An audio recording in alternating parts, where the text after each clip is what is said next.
안녕하십니까. 오늘 발표의 사회를 맡은 한국원자력연구공단의 고주춘단장 이재학입니다.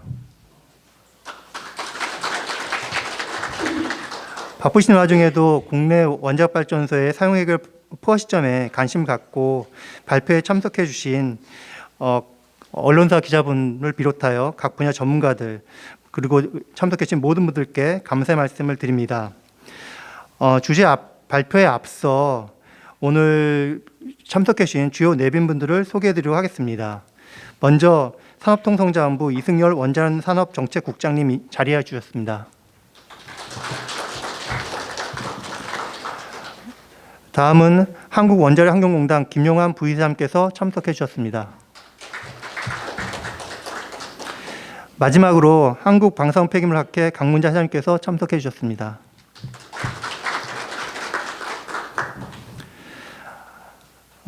시간 관계상 모든 분들을 소개되지 못하는 점 양해 부탁드리며 그럼 금일 발표회의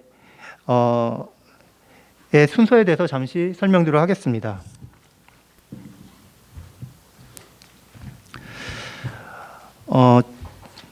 먼저 그 발표에 앞서서 주요 내빈분들의 설명에 앞서서 주요 내빈분들의 개회사, 환영사 축사를 듣도록 하겠습니다. 먼저 이승열 원전산업정책국장님께서 개사를 해주시겠습니다. 앞으로 나오시기 부탁드리겠습니다. 죄송합니다. 다시 안 해도 되겠죠? 예, 오늘 설명회를 함께 준비해 주신 원자력환경공단과 한국방사선폐기물학회 우리 관계자 여러분들께 진심으로 감사를 드리겠습니다. 아울러 바쁘신 와중에 소중한 시간을 내어 이 자리를 함께 해주신 우리 토론 참석자 여러분들 그리고 방청객 그리고 기자단 여러분들께도 감사의 인사를 전합니다. 우리 원자력 산업 원전 발전은 1978년 고리 1호기 상업운전을 시작으로 국가 차원의 에너지 안보 확립과 온실가스 그리고 안정적인 전력 수급에 크게 이바지하고 해왔습니다.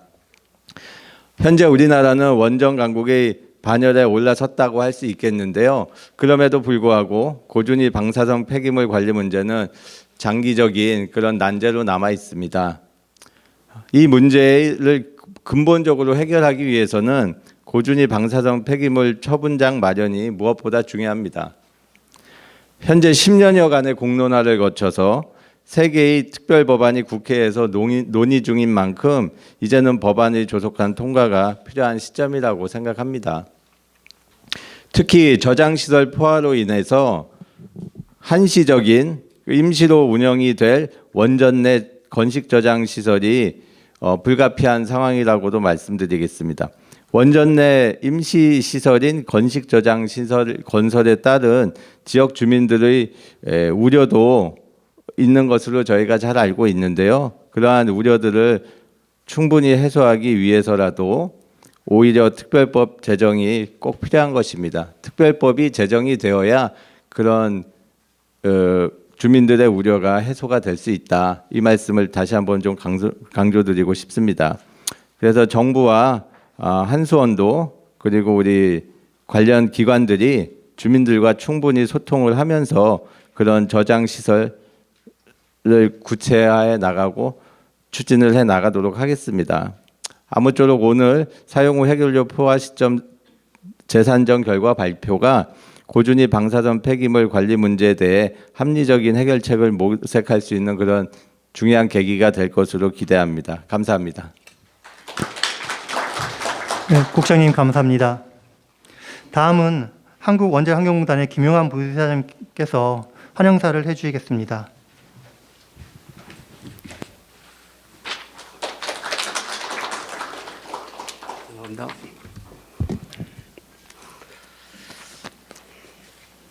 안녕하십니까.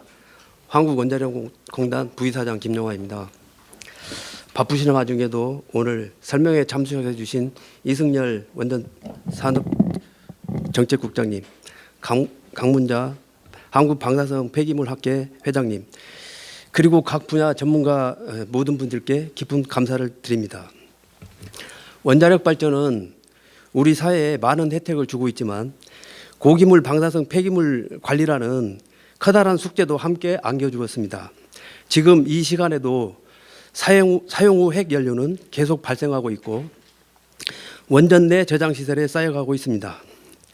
잘 아시다시피 사용 후 핵연료 고준위 방사성 폐기물 관리 문제는 처분시설 확보, 기술 개발과 같은 사항이 필요한 한편 국민적 공감대와 신뢰를 확보하는 것이 무엇보다 중요하다고 생각하고 있습니다.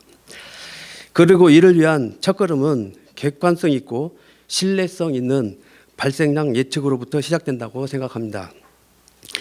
고준위 방사성 폐기물 관리 문제가 사회적 화두가 되고 있는 이때 발생량 예측 결과를 발표하고 각계 전문가들과 의견을 공유하는 오늘 이 자리가 매우 뜻깊게 생각됩니다.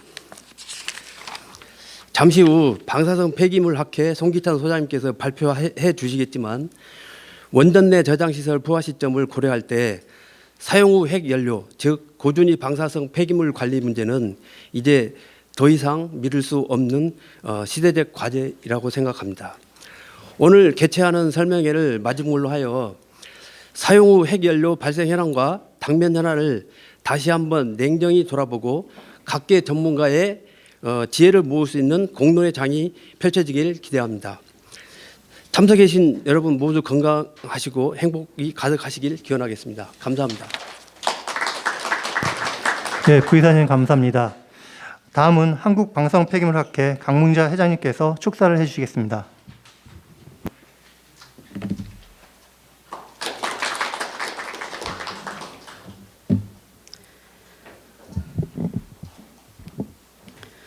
예, 반갑습니다. 한국방사성 폐기물학회 학회장을 맡고 있는 강문자입니다. 우선 사용 핵연료 발생량 및 포화 시점 전망 설명회를 이렇게 주관하고 준비해 주신 산업통상자원부와 한국원자력환경공단의 관계자분께 감사의 말씀을 드립니다. 그리고 바쁘신 와중에도 또 참석해 주신 이성열 국장님, 김용환 부의사장님, 그리고 발제를 맡아주신 두 분, 송기찬 소장님, 김용덕 부장님 감사드립니다. 그리고 토론의 그 패널을 맡아주신 5분의 전문가분들, 그리고 또 이 자리에 함께해 주신 내외 기빈분들, 또 참석자분들께 감사의 인사를 드립니다. 저는 죄송합니다. 우리 사회가 꼭 해결해야 될 중요하지만 정말 또 어려운 문제 중의 하나가 사용후 핵연료, 고준위 방사성 폐기물 문제라고 생각합니다. 다들 잘 아시겠지만 원전에서 태우고 남은 사용후 핵연료는 현재 원전 시설 내 습식 저장 시설에 보관하고 있고 포화 시점이 점점 다가오고 있습니다. 하지만 우리는 아직 사용후 핵연료를 중간 저장하고 심지층에 영구 처분할 수 있는 그런 부지와 시설을 가지고 있지 않습니다. 그래서 어쩔 수 없이 원전 부지 내 임시 건식 저장 시설을 마련해야 되고 또 거기에 보관하고 해야만 합니다. 부지 내 임시 건식 저장 시설은 설계 또 인허가, 제작 등을 고려하면 상당한 시간이 필요하고 그래서 그런 것들을 고려할 때 빠른 시간 내에 건식 저장 시설의 설치를 시작해야 하는 것입니다. 아니면 사용 핵연료 문제로 결국 원전의 운영이 중단되는 그런 일이 있을 수 있습니다. 현재 원전 부지 내 임시 건식 저장 시설은 원자력 안전법에 의해서도 설치가 가능하지만 지난 월성 원전의 그 맥스터의 경우를 보면은 주민분들과 또 지자체분들 이런 여러 가지 갈등들이 상당히 있었습니다. 그래서 이러한 갈등을 줄이기 위해서도 지역 주민들의 의견을 수렴하는 어떤 절차와 그리고 또 지원 방안 이런 것들이 반드시 명확하게 법제화되어야 되고 그리고 관련 어떤 기관들의 그 책임감 있는 시행이 반드시 필요하다고 생각합니다. 이런 시급성과 중요성 때문에 고준위 방사성 폐기물 관리 특별법이 현재 국회에 3건이 발의되어 있고 또 이들 법안에는 원전 부지 내 임시 건식 저장 시설에 대한 주요 사항들을 모두 포함하고 있습니다. 현재 법안은 상임위에서 병합 심사 중이며 지난 1월 26일에 관련 공청회도 열렸습니다. 특별법의 빠른 제정이야말로 이 문제를 풀기 위한 시작점이라고 생각합니다. 사용후 해결료 문제는 더 이상 미룰 수 없으며 우리 세대에 반드시 해결해야 되는 문제이며 미래 세대에 이 문제를 넘겨서는 절대 안 됩니다. 이러한 상황에서 우리 학회가 오늘 그 포화 시점 전망에 대한 연구 용역 결과를 발표하게 되어 매우 뜻깊다고 생각하고 이들 결과가 앞으로도 계속 정책 수립과 그리고 사업 추진에 도움이 되기를 바랍니다.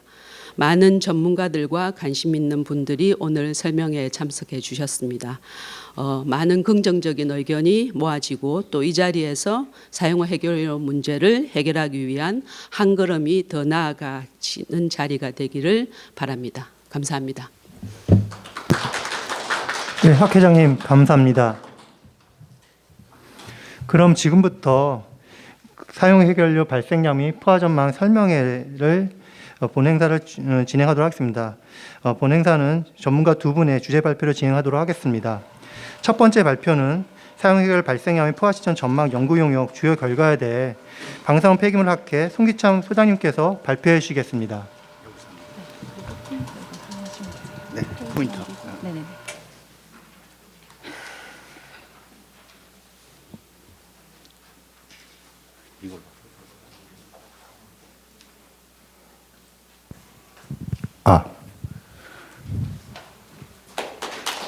안녕하십니까.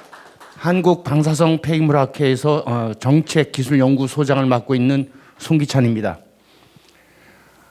저희 학회가 재작년 11월부터 이 과제를 시작해서 제9차 전력수급 기본계획 그리고 그 결과가 고진입 폐기물 관리 제2차 고진입 폐기물 관리 기본계획 그리고 새 정부가 들어서면서 거기에 따른 에너지 정책 방향 그리고 제10차 전력수급 기본계획 등등을 모두 감안을 해서 분석을 실내 마스크가 해제가 됐으니까 저는 마스크를 벗겠습니다.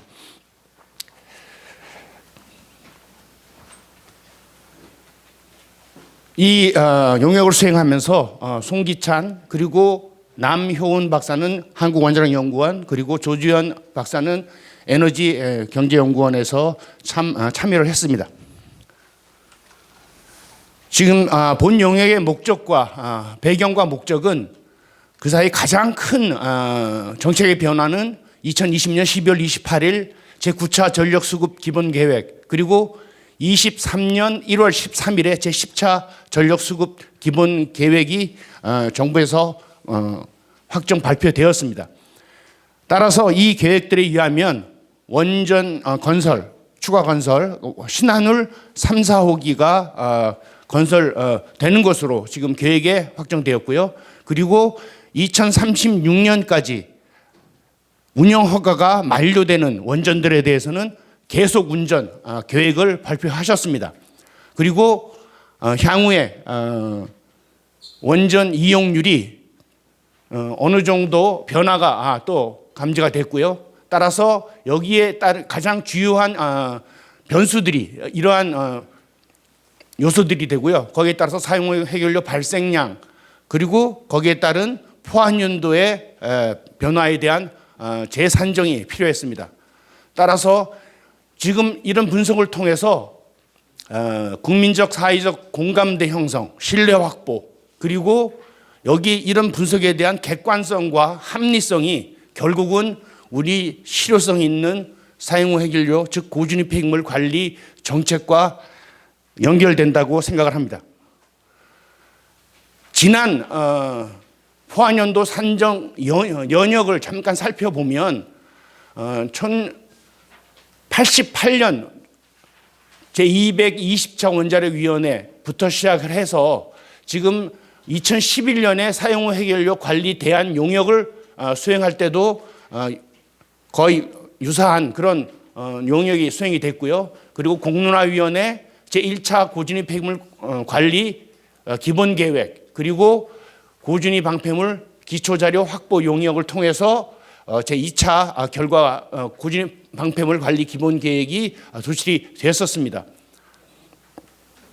여기에 따라서 지금 포화 시점을 보시면 상당히 많은 변화들이 있고요. 그런 것들은 지금 이 비고의 주요한 내용 중에 대표를 표시는 했지만 상당히 많은 그 내부적인 여러 가지 그 전제 조건들, 가정 사항들, 그리고 국가의 가장 기본이 되는 국가의 정책 방향, 그런 부분들이 고려가 되면 이렇게 포화 시점이 변할 수밖에 없게 되겠습니다.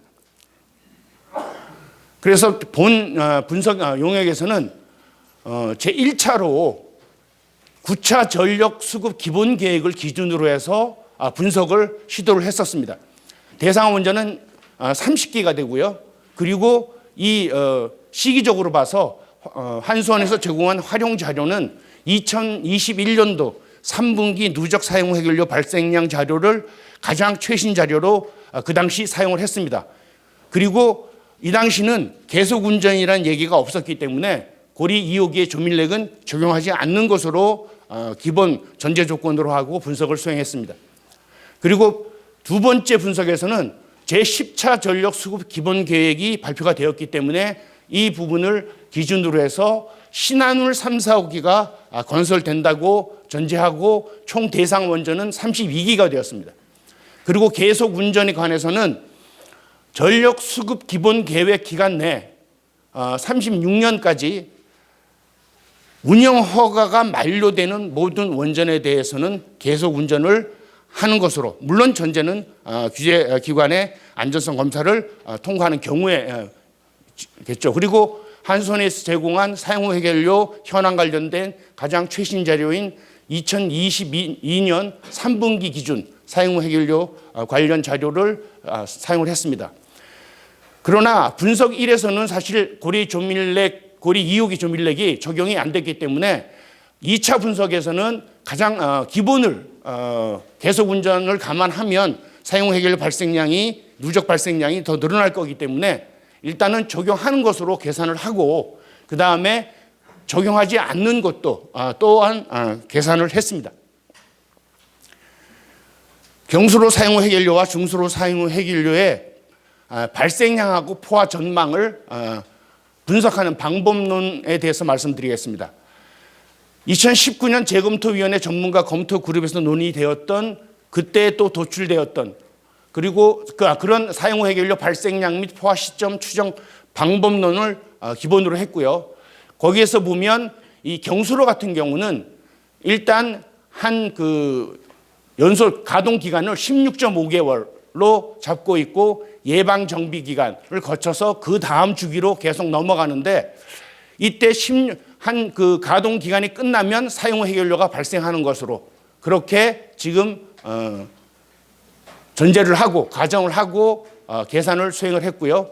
분석 시점에서 이 시점에서 어떤 저장량이 있고 저장 여유량이 이 정도라면 쭉 발생되면서 이 어떤 원전 본부의 저장 여유량이 점점 감소가 되고 요 시기 말고 요 시기가 되면 결국은 포화가 요 전에 포화가 되는 것으로 그렇게 저희가 분석을 했습니다. 저장 현황은 아까 말씀드렸고요.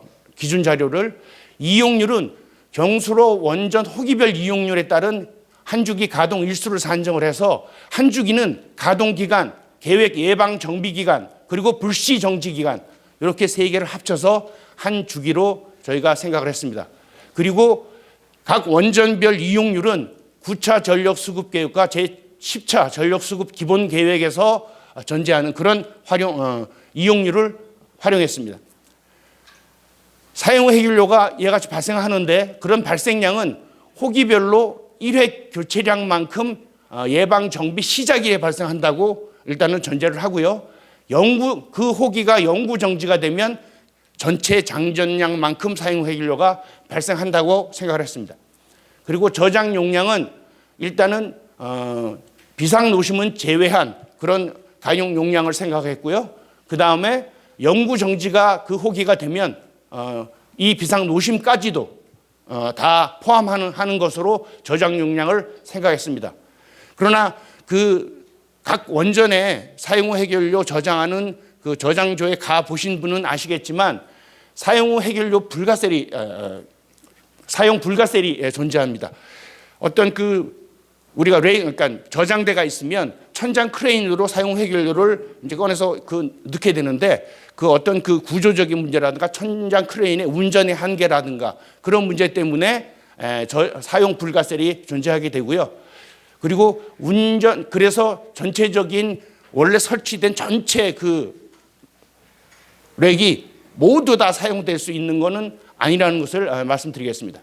운전 시작 시점은 각 호기별 마지막 계획 예방 정비 오버홀 종료일로 생각을 했습니다. 중수로는 경수로와 조금 틀립니다.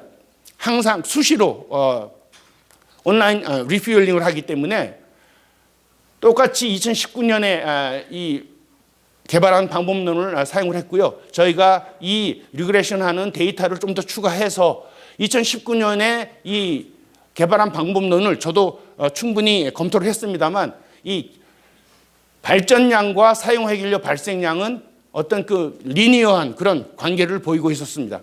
그래서 최근의 데이터를 더해서 계수를 이 발생량과 발전량의 계수를 구했습니다. 과거 2019년의 계수와 변동은 없었습니다. 저장 현황은 말씀드렸고요.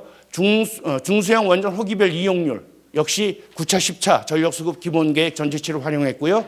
그리고 연간 발전량은 이용률 곱하기 설비 용량 곱하기 1년의 시간, 그리고 연간 발생량은 여기에다가 설비 용량과 이용률 해서 영구 정지가 되면 말씀드렸듯이 노심 장전량 전체가 사용 후 해결료로 발생을 하게 됩니다.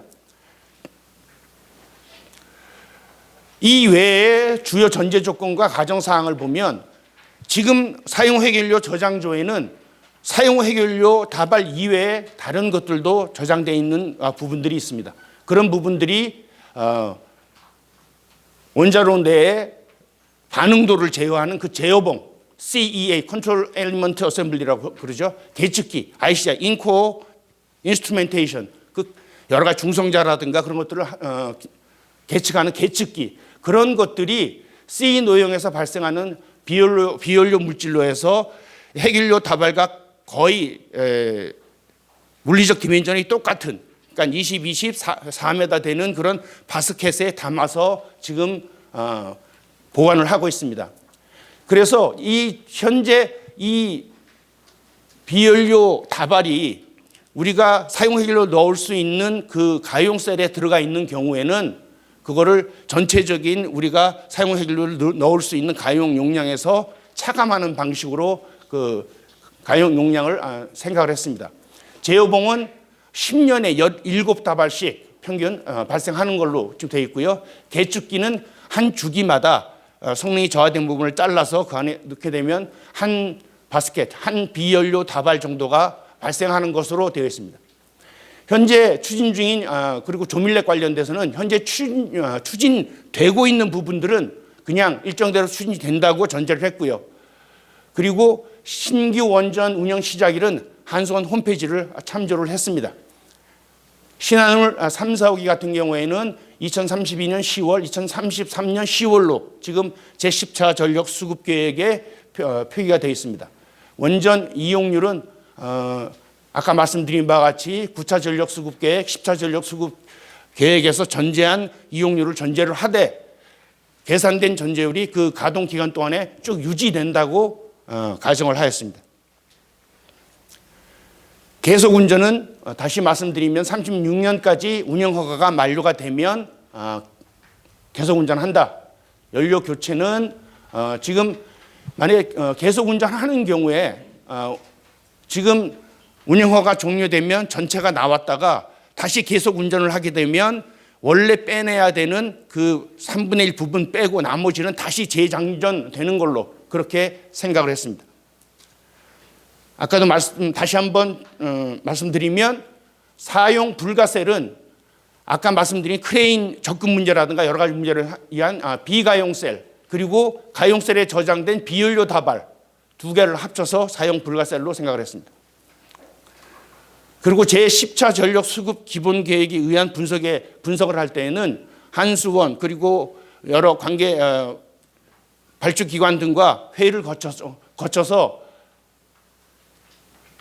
비가용셀에 비연료 다발 저장 가능 셀이 있는 경우에는 가용셀에 저장되어 있는 모든 비연료 다발을 다 본부 포화 시점 이전에 비가용셀로 일단 옮겨서 저장하는 걸로, 그러다가 비가용셀이 다 차면 다시 가용셀에 비연료 다발을 저장하는 것으로, 그런 경우는 발생하지 않았습니다. 분석에 있어서는.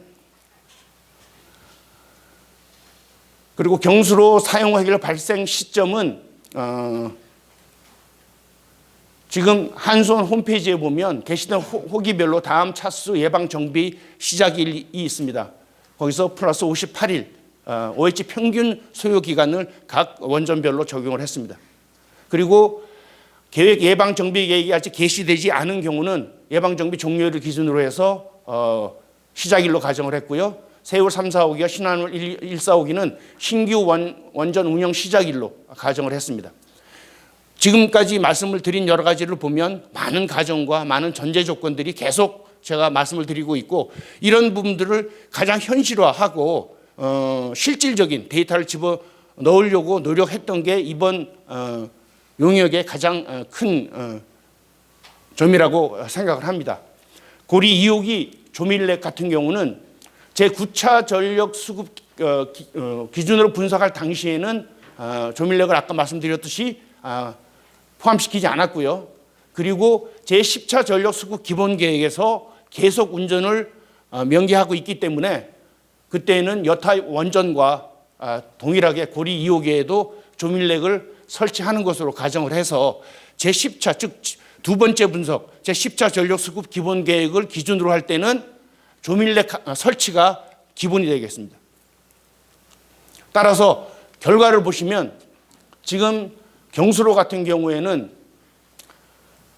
1차 분석과 2차 분석을 비교해 보면 계속 운전과 신규 원전의 신한울 3, 4의 도입에 의해서 한 13,000, 4,000 다발 정도가 지금 더 증가되는 것으로 누적 발생량이 총, 그리고 중수로 같은 경우는 뭐 워낙 많이 발생한 이것도 한 13만 다발 정도가 더 발생하는 것으로 계속 운전에 의해서 그렇게 결과가 산출되었습니다. 그래서 이런 그 분석 시점별로 누적 발생량 차이가 왜 나느냐? 당연하겠지만 신한울 3, 4호기가 지금 준공되고 또 여타의 36년까지 운영 허가가 만료되는 그런 원전들이 계속 운전을 하기 때문에 사용 해결료는 계속 조금 더 발생을 하게 됩니다.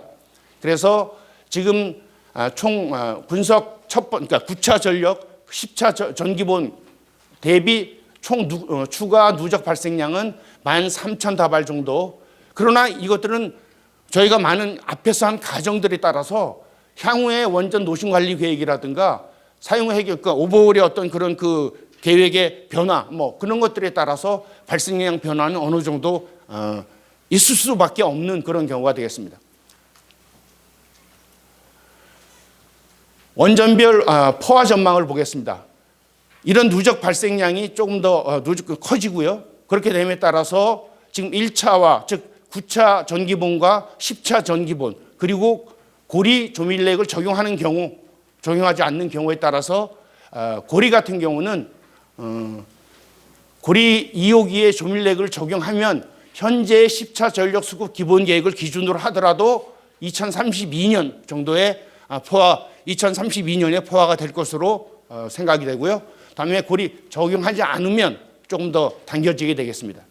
한빛 2030년, 한울 31년, 요 두 개 월성 경수로 같은 경우는 2042년.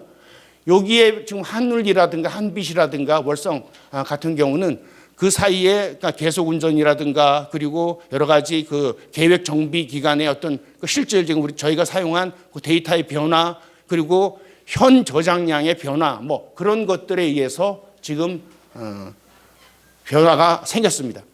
중수로 같은 경우는 9차 분석을 했을 때 9차 전력 수급 기본 계획을 기준으로 1차 분석을 했을 때에는 죄송합니다. 포화가 발생하지 않았었는데 월성 중수로 2, 3, 4호기가 계속 운전을 하게 되면 2037년에 포화가 되겠습니다. 그래서 앞에서 말씀드린 그 연역에 지금 근본용의 연역을 더하면 현재 보시는 표와 같이 전체적으로 과거부터 현재까지의 이런 그 포화년도 산정 연역을 쭉 보실 수 있겠습니다. 다시 한번 말씀드리지만 이 분석 거의 2년마다 한 번씩 지금 법적으로 하게 돼 있고요. 그렇게 된다면 그 현 상황과 그 사이에 변한 여러 가지 그런 또 정책적인 방향들을 반영하기 때문에 이렇게 포화년도의 변화가 상당히 들쑥날쑥 하는 걸로 사실 저희 그 원자력계에서는 그러니까 원자력 전공하지 않은 비원자력계에서 그런 뭐 과거에 공격도 있었지만 이럴 수밖에 없다는 것을 말씀드리기 위해서 이렇게 지금 전체적으로 정리를 했습니다. 마지막입니다. 본 분석을 통해서 제가 제안드리고 싶은 사항은 일단은 뭐 앞에서 개회사, 격려사, 축사 하시면서 다 말씀하셨지만 고진위 방편물 특별법 이 법을 근간으로 해서 앞으로 더 나갈 수 있는 그런 부분들이 아닌가 이렇게 생각이 되고요. 그리고 조밀렉 지금까지 이렇게 결과를 보면 조밀렉 설치는 지금 한수원에서도 검토 중인 걸로 알고 있고요. 건식 저장 시설도 빨리 세워져야 될 것 같다 하는 그런 생각입니다. 그리고 이런 부분들은 결국은 뭐 단기적인 어떤 방안이고요. 그리고 어쨌든 법의 통과를 법의 입법을 통해서 고진위 방편물 관리 시설 빨리 확보하는 것이 가장 이런 문제 해결의 근간이 되겠습니다. 그리고 이해관계자의 적극적인 소통 노력은 다시 말할 필요도 없겠고요. 그리고 포화 시점 분석을 위한 정보 공개 관리 공개 시스템 한수원에서는 지금 현재까지의 모든 데이터는 잘 관리가 되고 있고 일반 국민들도 보실 수 있는데 향후에 대한 것도 이런 어떤 그 공유할 수 있는 그런 시스템과 협업 체계를 마련해야 되겠습니다. 마지막입니다. 이 문제 이거는 우리의 전문단 회의라든가 그리고 이 발주기관인 환경공단 측에서 먼저 말씀을 하셔서 제가 여기에 저도 공감을 하고 해서 넣었습니다. 결국은 세대 간의 형평성을 위해서는 이런 말로만 하는 세대 간 형평성, 우리 이런 기술 분석 분야에 있어서도 먼저 좀 시작을 해보면 어떨까 해서 향후에는 미래 세대 검증단 이런 부분들을 해서 청년들을 검증단으로 해서 운영을 해서 같이 하면 훨씬 더 국민들의 공감과 소통과 그리고 이해를 구할 수 있지 않을까 그렇게 생각을 합니다. 감사합니다. 송기천 소장님 정말 감사드립니다. 사용해결 발생량과 그 포화 시점에 대한 그 전제 조건, 가전 사항들과 그다음에 결과들을 너무 자세히 설명해 주셔서 다시 한번 감사의 말씀드립니다. 다음은 한국수력원자력 김영덕 부장님께서 원전 내 건식 저장 시설 안정성 확보 방안에 대해서 발표해 주시겠습니다.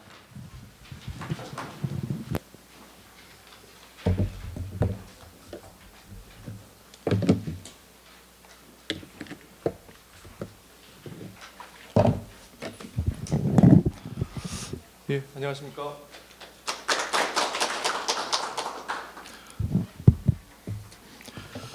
예, 제가 오늘 발표드릴 주제는 사용 해결료 건식 저장 시설의 안전성 확보 방안에 대한 내용입니다. 방금 소개받은 한국수력원자력 김용덕입니다.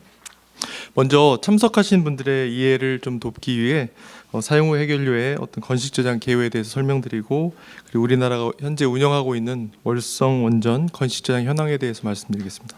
그리고 사용 해결료 건식 저장의 법적인 안전 기준 그리고 안전성 확보를 위한 건식 저장 시설 보안 강화 순으로 발표드리겠습니다. 먼저 사용 해결료 건식 저장 절차에 대해서 말씀드리겠습니다. 사용 해결료 건식 저장 절차는 매우 직관적이고 복잡하지 않습니다. 일반적으로 사용 해결료는 원자로 내에서 약 3년에서 5년 정도 운전한 후에 사용 후 해결료로 방출된 직후에는 기본적으로 열과 방사선이 많이 나옵니다. 그렇기 때문에 저장 수조 내에서 물 내에서 일정 기간 냉각을 시키고 건식 저장 용기에 담아서 물을 배수시키고 건조하는 과정을 거칩니다. 그리고 1년에 기체를 채운 후에 건식 저장 시설로 운반해서 적재를 하게 됩니다. 여기까지가 건식 저장 프로세스입니다. 굉장히 간단하죠. 그리고 건식 저장 시설에 용기를 갖다 놨다고 이제 다 끝나는 건 아니고요. 정기적으로 현장 운전원이 점검 작업을 하고 필요에 따라서는 상세한 상세 검사를 수행하기도 합니다. 그리고 최근에는 이제 감시라든가 그리고 실증 등을 통해서 원전의 안전성을 더 강화하고 있는 추세입니다. 건식 저장과 습식 저장을 잠깐 비교하는 페이지를 제가 나타냈는데요. 기본적으로 습식 저장은 이제 원전 내 임시 저장 시설로 습식 저장 시설이 있는데 냉각제로 물을 사용합니다. 그리고 사용 해결 그 일정한 붕괴열을 냉각시키고 그리고 방사선을 차폐시키는 역할을 하기 위해서 물을 사용하는데 물을 계속 고여놓는 건 아니고요. 냉각 펌프를 이용해서 계속 순환시키고 있습니다. 그렇기 때문에 전원이 필수적으로 요구되고 있는 시설이고요. 반면 건식 저장 시설은 냉각제로 기체 또는 공기를 사용합니다. 그래서 방사선 차폐하기 위해서 물이 아니라 콘크리트나 금속으로 된 경납 시스템을 사용해서 보관하는 방식이고요. 그렇기 때문에 건식 저장의 장점이라고 하면 비용적인 측면이나 운영 그리고 옆에 계속 확장할 수 있는 확장성에 굉장히 유리하다고 하겠습니다. 그리고 내진적으로도 요즘 지진이 굉장히 이슈가 되고 있는데 내진 1등급 설계를 하고 있고요. 전원이 필요 없는 무동력 냉각 방식입니다. 그리고 자연재해 조건 예를 들면 전원 상실 사고라든가 지진 해일 등에도 대비한 시스템이 되겠습니다. 최근 아니죠. 2011년 그 후쿠시마 원전 사고 기억하시죠? 후쿠시마 원전 때 사용 후 해결료는 이러한 건식 저장 시설의 용기에 보관이 돼 있었습니다. 후쿠시마 사고 이후에 많은 구조물들이 파손되었지만 건식 저장 용기는 무사함을 일본 보고를 통해서 발표된 바 있습니다. 이런 건식 저장 기술이 최근에 개발된 기술이 아닙니다. 건식 저장 기술은 1971년도 영국 와일파 원전부터 건식 저장을 시작했고요. 저희 월성에서 사일로라고 불리는 건식 저장 시설은 캐나다에서는 1977년도부터 운전을 하고 있습니다. 그리고 경수로 시설 같은 경우는 1986년에 미국의 서리 원전에서 최초로 건식 저장을 시작을 했고요. 그동안 많은 기술 발전 등을 통해서 최근에는 2015년도에는 좀 안전성과 이런 게 강화된 직립 모듈형 타입의 건식 저장도 최근에 인허가를 받아서 사용 중에 있습니다. 먼저 위치별로 저장 시설 분류를 살펴보면요. 유럽의 IAEA 기준에 의해서는 원자로의 사용 후 해결료가 발생된 원자로에 인접해 있는지 떨어져 있는지에 따라서 at reactor 또는 away from reactor로 구분을 하고 있습니다. 그다음에 원전 시설 내에 있는지 밖에 있는지 그리고 그렇다면 이제 예를 들면 원자로에 인접돼 있고 부지 내에 있으면 원전 저장소 같은 시설이 되겠고요. 원자로와 떨어져 있으면서 부지 내에 있으면 원전 내 건식 저장 시설이 됩니다. 원자로하고도 떨어져 있고 그리고 별도 부지에 있으면 중간 저장 시설이 되는 거죠. 이러한 기준은 국내 법 기준에도 명시가 돼 있습니다. 원안법 시행령에 따르면 원전 내 저장은 그 원자로 관계 시설로 인해서 원전 운영 변경 허가를 통해서 운영을 하고 있습니다. 중간 저장 시설은 원자력 이용 시설로 인해서 원자력 시설의 신규 건설 인허가를 통해서 구축하고 운영하도록 되어 있습니다. 형태에 따른 분류입니다. 형태에는 금속 또는 콘크리트를 쓰는 용기 방식이 있고요. 그다음에 콘크리트를 쓰지만 레고 블록 같이 옆에 계속 갖다 붙일 수 있는 모듈 타입이 있습니다. 그리고 건물 안이나 매립형으로 저장할 수 있는 볼트 타입으로 구분을 하고요. 그다음에 시설별로는 이제 옥외에 위치하는 경우도 있고 건물 내에 위치하는 경우도 있습니다. 그리고 잘 눈에 보이지 않도록 매립형으로 보관하는 타입도 있고요. 세계에서는 유일하게 이제 독일 쪽에서 터널 안에 보관하는 형태도 가지고 있습니다. 여러분들 잘 아시다시피 아르헨티나, 벨기에, 한국, 캐나다 그리고 미국, 영국 등 총 33개 원전 운영국에서 24개 국가에서 현재 건식 저장 시설을 운영을 하고 있는 표의 예시입니다.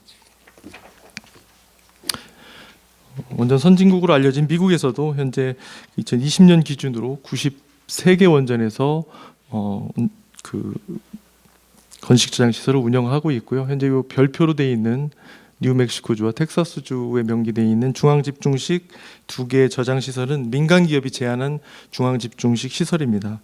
아직 건설이 된 건 아니고요. 현재 그 건설을 검토 중에 있는 것으로 파악하고 있습니다. 이렇듯 미국에서도 2050년경에는 모든 원전에서 건식 저장을 할 것으로 지금 현재 예상을 하고 있습니다.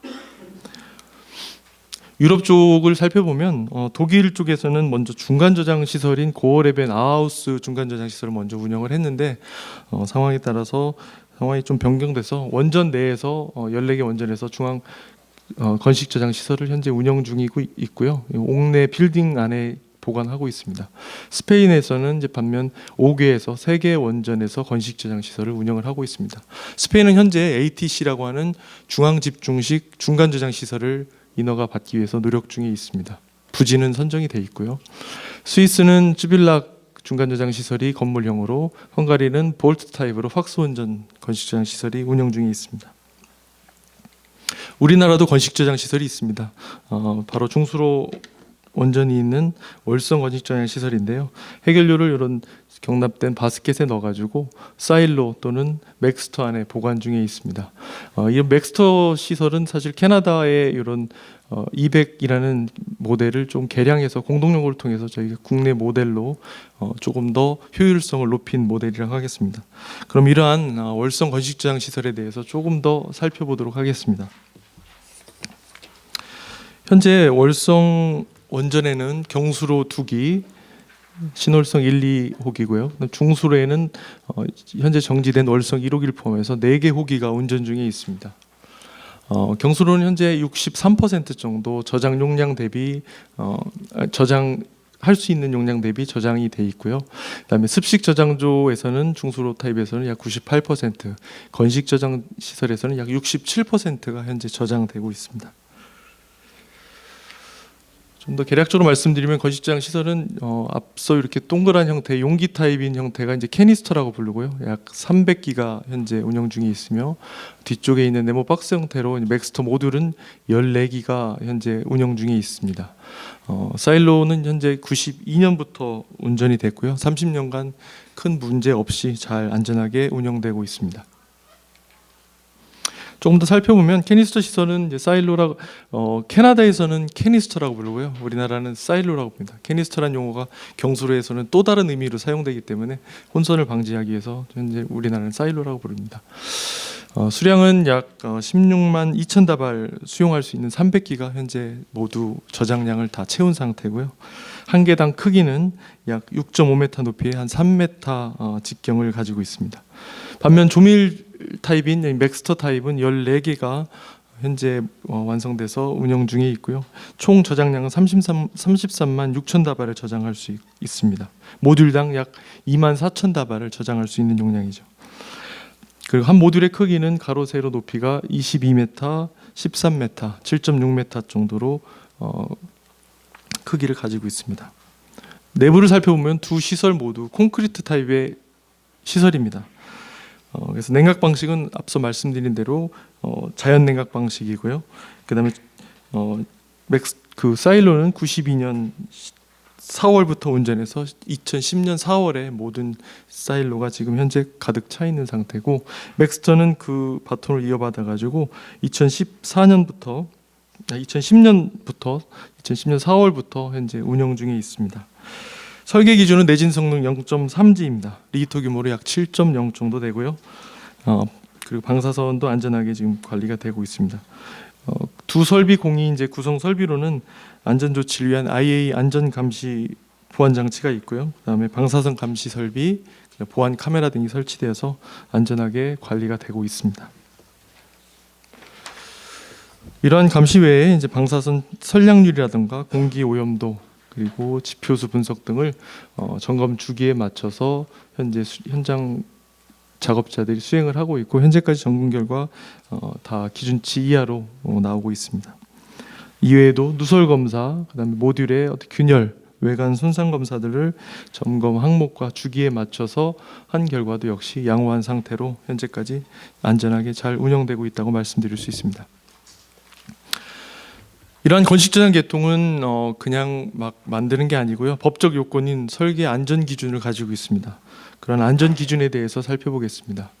건식저장 관련 기준은 국내에서는 원자력 안전법 시행령 시행규칙에서 그 정의를 하고 있고요. IAEA에서는 세이프티 시리즈 가이드 15번에서 사용 해결료 저장 요건을 명시를 하고 있습니다. 미국에서는 미국 연방법인 10CFR 72에서 사용 해결료의 독립 건식 저장 시설에 대한 인허가 요건을 명시를 하고 있습니다. 작년 최근에 우리 원안위에서도 사용 해결료 저장 용기에 대한 안전성 분석 보고서 안전 심사 지침을 구체적으로 발간한 바 있습니다. 이러한 설계 기준은 중요 안전 설비, 그다음에 저장 대상 연료의 사양, 그리고 설계 조건들을 명시하게 되어 있는데요. 이 사항은 조금 더 쉽게 다음 페이지에 그림으로 설명을 드리겠습니다. 설계 조건은 정상 상태, 비정상 상태, 사고 상태, 자연재해 상태, 공이 이 안에 있는 해결료의 핵 임계 사고를 막기 위한 핵 미임계를 유지하도록 설계가 되어 있고요. 작업자나 주민들의 선량을 최소화하기 위한 방사선 차폐 요건이 들어 있습니다. 그리고 이거는 최종 처분장이 아니기 때문에 언제라도 중간 저장이나 처분장으로 옮겨갈 수 있도록 회수 가능하도록 하는 게 요건화되어 있습니다. 이러한 저장 용기는 내진 1등급으로 설계가 되어 있고요. 동력을 사용하지 않는 무동력으로 열을 제거하는 시스템입니다. 물론 사용 해결료는 안전하게 경납된 시스템에 잘 보관되어 있습니다. 지진, 해일, 태풍, 화재 등 이런 자연재해에서도 건전성을 유지하도록 하는 것이 법적인 기술 요건입니다. 이외에도 이제 방사선 방호 요건을 만족시키도록 잘 설계하는 것이 법적인 요건이고요. 조금 더 세부적으로 살펴보면 글씨는 잘 안 보이시겠지만 뭐 부지 평가라든가 각 기술별로 구조, 열, 차폐 임계, 그다음에 경납 평가 등을 거쳐서 최종적으로 안전성을 입증하도록 사업자는 그렇게 인허가 요건을 만족시키도록 요건화되어 있고, 더불어 이 시설의 해체 계획까지도 다 포함하는 내용이 인허가 보고서에 다 포함되어야 합니다.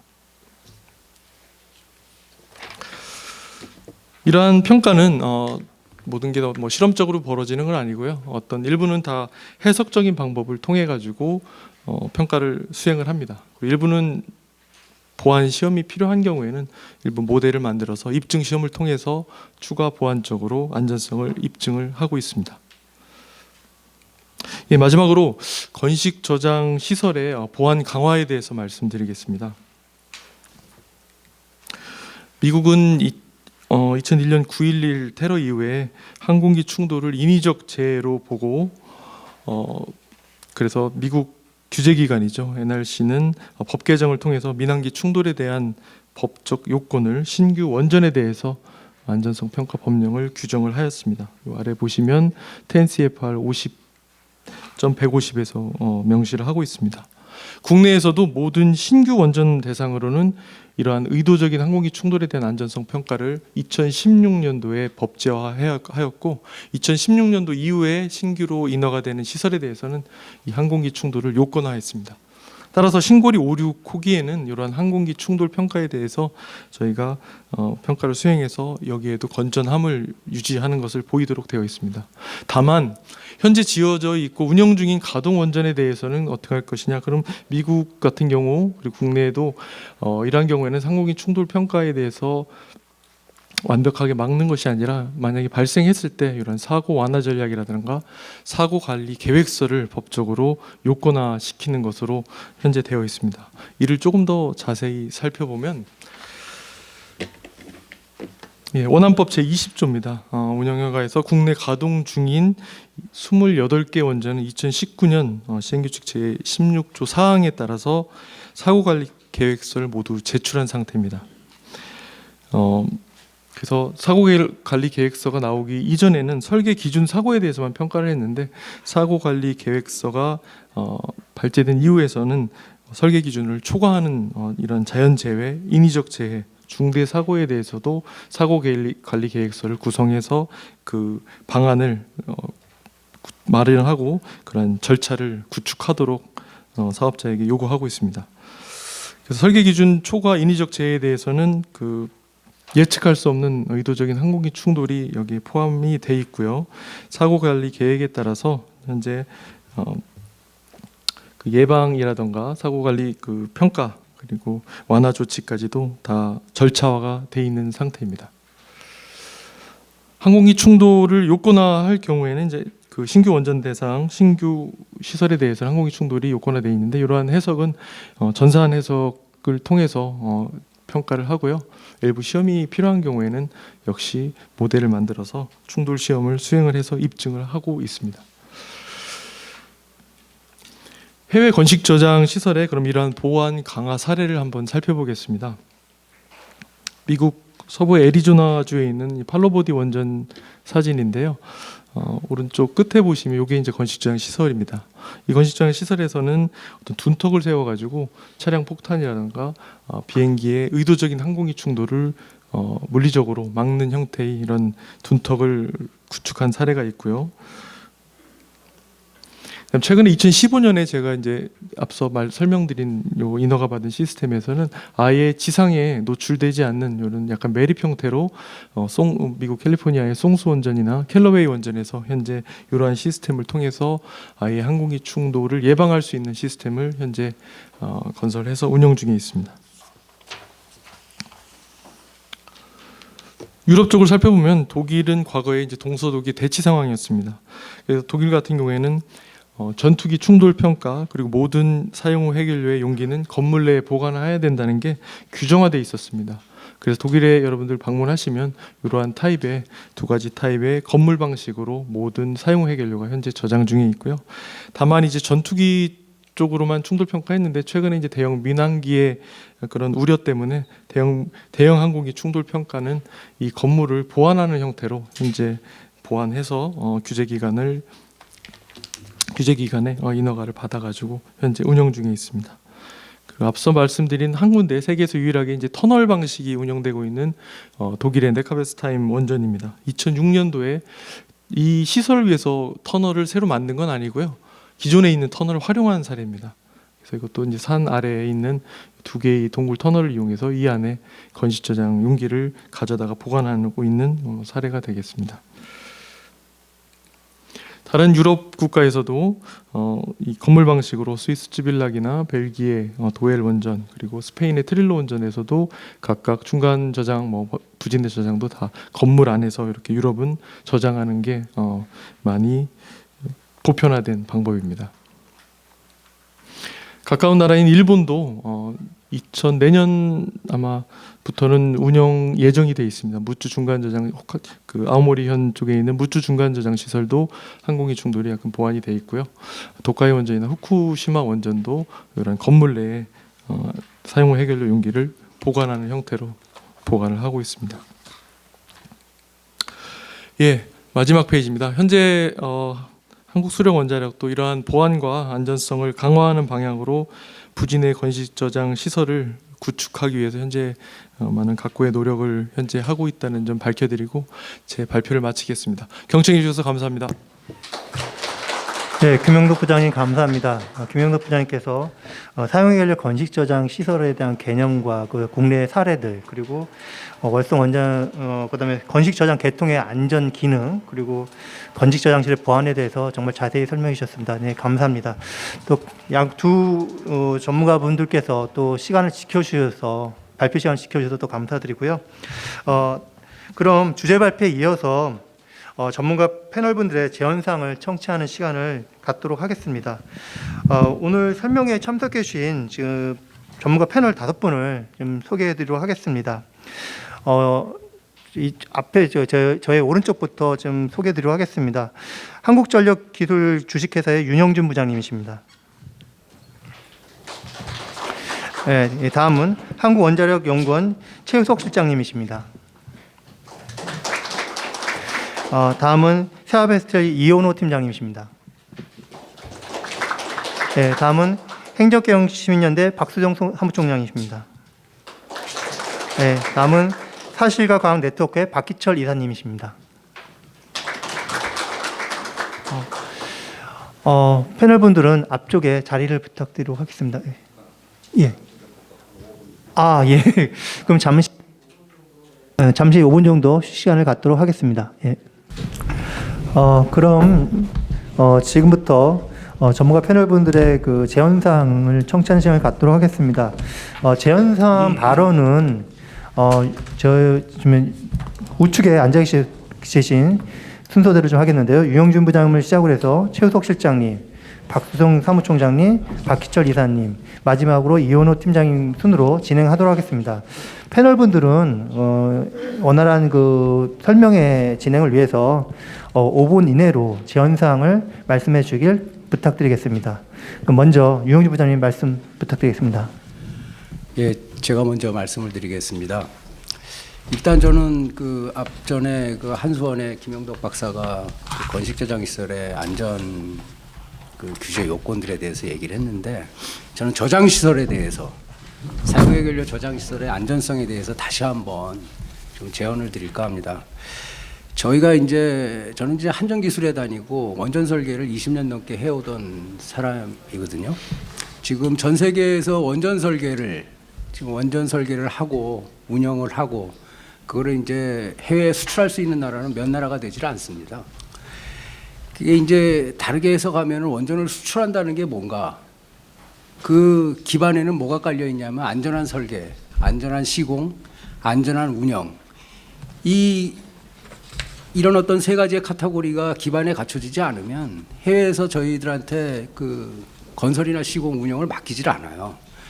지금 UAE 원전 같은 경우에는 지금 성공적으로 건설이 되고 운영이 되고 있고요. 지금 뭐 폴란드, 체코 뭐 이런 나라들에서 이제 계속 그 어떤 그 원전 설계, 원전 시공에 대한 어떤 제한이 들어오고 있는데, 이제 이 복잡한 그리고 굉장히 거대한 원전 설계를 하는 나라에서, 거기다 수출까지 하는 나라에서 저장시설, 그러니까 저장만을 하는, 사용해결료를 저장만을 하는 시설의 어떤 안전성을 논한다는 거는 사실 좀 맞지가 않는 것 같습니다.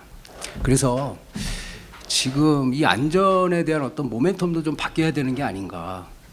어떤 시설의 안전성을 얘기하는 거는 이제 좀 구세대적인, 좀 전에 그 우리 그 한수원에서도 좀 말씀하신 것처럼 지금 월성원전의 그 건식저장 시설은 안전하게 운영이 되고 있고 사고 났다는 사례가 지금 한 번도 없어요.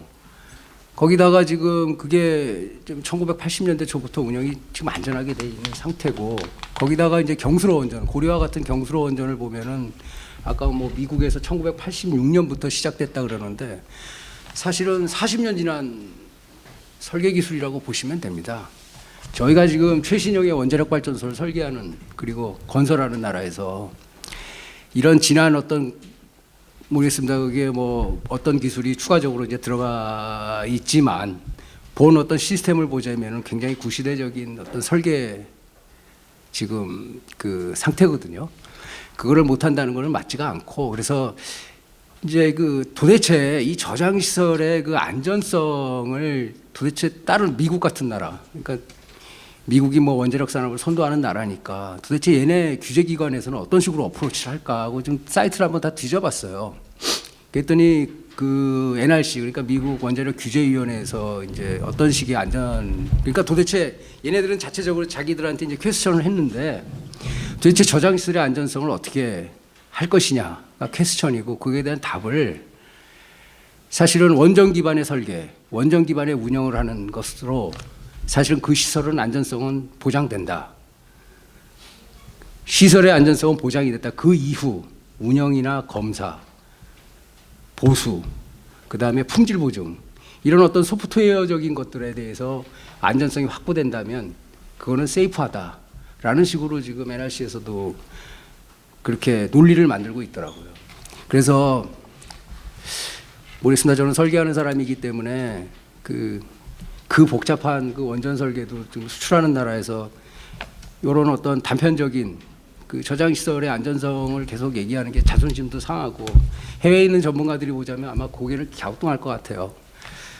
그래서 지금 안전성에 대한 거는 이제 사실은 안전하다.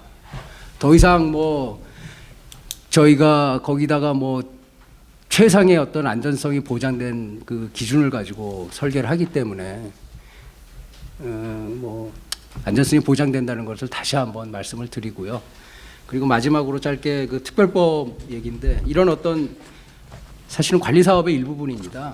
그 부진의 건식 저장 시설도 그리고 계속 포화 시기 연도 급박한 어떤 상황을 얘기를 하는데 이런 어떤 전체적인 그 정부의 관리 정책, 사용 해결료, 고진위 방사능 폐기물에 대한 관리 정책이 원활하게 그리고 지역 주민들의 어떤 참여를 통해서 그리고 지역 주민들의 어떤 그런 뭐라 그럴까요? 그분들의 어떤 이런 원활한 어떤 사업을 위해서는 특별법의 제정이 무엇보다도 시급하거든요. 그래서 시민단체 분들이나 그 원자력을 좀 싫어하시는 분들도 이제 어쩔 수 없는 상황에 직면한 거는 이제 그 방사능 폐기물 학회 우리 발표하신 것처럼 그 특별법 제정을 좀 조속히 좀 수행할 수 있도록 좀 많은 협조를 부탁드리겠습니다. 이상입니다. 예, 윤영준 부장님 감사합니다. 윤영준 부장님께서 저 사용해결료 저장 시설의 안전성에 대해서 좀 다시 한번 강조해 주셨고요. 해외 사례를 보더라도 사고 난 사례가 없다. 국내도 그렇고 국내도 30년 이상 운영 중에 있다는 말씀을 해주셨고요. 그리고 또 더불어서 저희 고주위 방패물 관리 사업을 원활히 진행하기 위해서 신뢰 기반에서 주민 시민 신뢰 참여와 신뢰 기반을 하기 위해서 특별법 제정이 필요하다는 말씀을 해주셨습니다. 네, 감사드립니다. 다음은 최우석 실장님께서 말씀해 주시길 부탁드리겠습니다. 네, 안녕하십니까. 원자력연구원에서 운반저장 쪽 연구를 하고 있는 최우석이라고 합니다. 앞서 그 토론자께서 그 이제 안전성 문제를 말씀하시면서 이렇게 복잡한 원자로도 만들고 이러는 데서 이제 건식 저장 관련된 안전성에 대해서는 정말 당연하게 만족한다는 말씀을 주셨고 저의 그 말씀에는 저도 100% 동의를 합니다. 그런데 이제 얼마 전 지난 화요일 날 이제 한수원 이사회에서 고리 부진의 저장 시설 이제 건설하는 거에 대한 이제 의결이 있었는데 그때 이제 여러 신문들을 보면은 뭐 이제 부산이나 기장군에 있는 그런 지역 신문들을 보면은 지역 주민들이 이제 반발을 하는 이유를 이제 쓰고 있는데 그 이유가 크게 이제 저는 이제 두 가지 정도로 생각을 하고 있습니다. 첫 번째는 중간 저장, 그러니까 저장, 임시 저장이라고 하고 나서 그게 영구화되는 것이 아니냐, 그거에 대한 의문, 의혹. 그다음에 두 번째는 저장을 한다고 하는데 그게 안전한 거냐. 그래서 저는 이제 연구계에 있으니까 안전하다는 거를 많이 이제 실험이나 실증도 이런 것도 많이 해봤지만 실질적으로 이제 일반 사람들이 국민들이 지역 주민들이 느끼기에는 그렇지 않은 부분들이 분명히 있다. 그래서 그런 부분들을 어떻게 쉽게 해결할 수 있느냐 하는 부분들에 대한 생각을 좀 해봤거든요. 그래서 많은 분들이 말씀하셨지만 이 건식 저장이라는 것은 뭐 원자력 발전소를 운영하고 있는 33개국 중에 24개국 이상이 이미 건전하게 유지를 하고 있습니다. 그런데 이런 말들이 다가오기 위해서는 어떤 기술적인 자세한 내용보다도 어떤 쉽게 이해가 될 수 있는 부분이 있어야 된다고 생각하거든요. 그래서 사용 해결료 같은 것들을 메탈 용기나 어떤 콘크리트 용기 같은데 잘 싸서 그 안에 있는 사용 해결료에서 나오는 피션 가스라는 것들이 밖으로 나오지 않게 된 상태에서 자연히 공기 중에서 서서히 냉각돼 간다. 그렇기 때문에 특별한 일이 없으면은 그냥 잘 안전하다. 이런 것들을 이제 얘기를 해줘야 된다고 생각을 하거든요. 그래서 건식 저장은 해외에서 여태까지 굉장히 잘 운영이 되어 왔기 때문에 안전하다라는 그런 논리하고요. 그 다음에